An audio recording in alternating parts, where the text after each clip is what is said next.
Dans le but de lier la théorie à la pratique, nous trouvions indispensable, ma collègue conseillère pédagogique et moi, de témoigner de notre expérience d'enseignement à distance lors du printemps 2020. Viviane et moi travaillons comme conseillères pédagogiques dans une école secondaire de 1800 élèves et une centaine d'enseignants. Notre grand avantage est que nous utilisons l'iPad dans un ratio 1 pour 1 depuis la rentrée 2012 et que nous avons un réseau Wi-Fi très performant. Conséquemment, la majorité des acteurs de notre milieu étaient familiers avec des environnements numériques d'apprentissage variés. C'est pourquoi les besoins en formation de nos enseignants étaient très grands.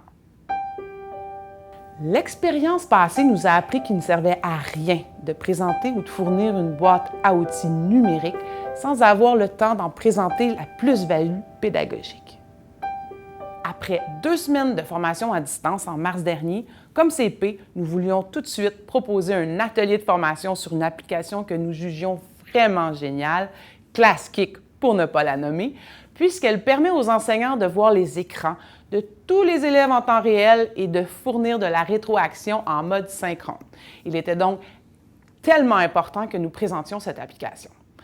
Par contre, notre enthousiasme fut de courte durée, puisque très peu d'enseignants ont manifesté d'intérêt pour notre atelier à ce moment-là. Mais avec le recul, nous comprenons que c'était tout à fait normal, puisqu'ils étaient déjà en surcharge cognitive et émotive.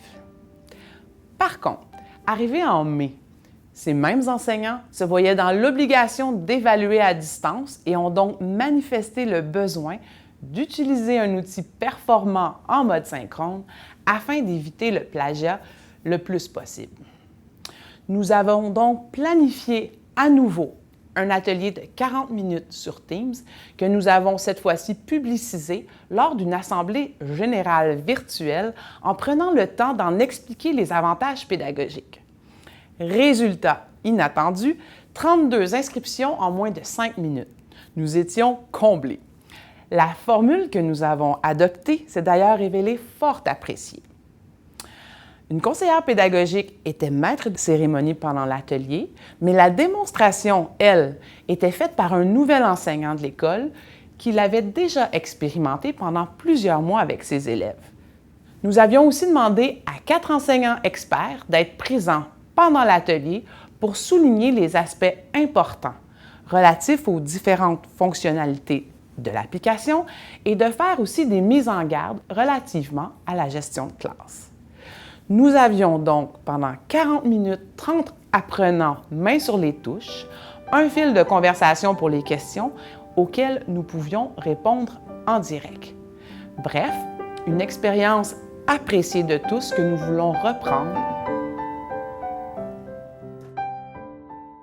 Avec le confinement, les enseignants ont découvert de nouvelles façons de faire.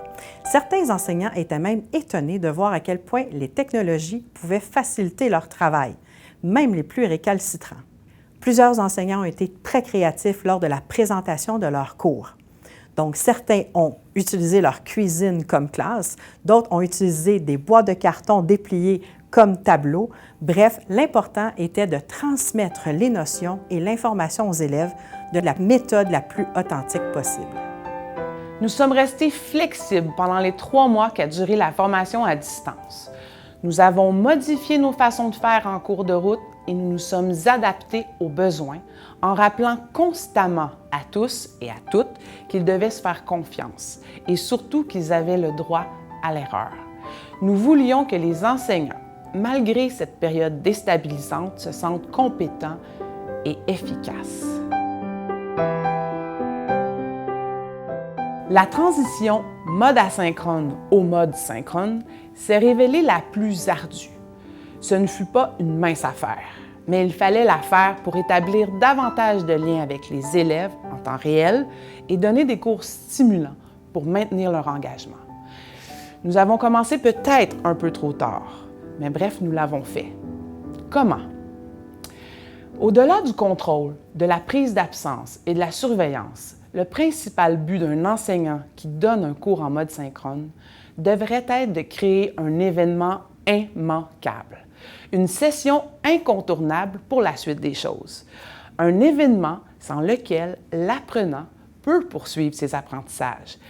Il faut créer un besoin. Or, pourquoi ne pas prendre tout d'abord quelques minutes pour tisser des liens, réactiver les connaissances antérieures et l'intention du cours, pour ensuite non seulement transmettre des connaissances, mais surtout modéliser les notions et les stratégies dont les élèves ont besoin pour atteindre leur prochaine cible d'apprentissage.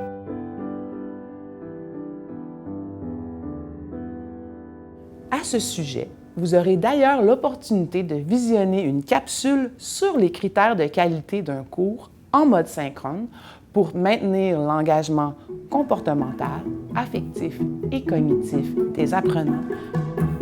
En conclusion, nous croyons que le soutien social et technique, l'ouverture d'esprit et la collaboration, la valorisation des enseignants lors des ateliers de formation, ainsi qu'une planification rigoureuse qui tient compte des capacités et de l'engagement des apprenants sont quelques-unes des clés pour une formation à distance efficace au secondaire.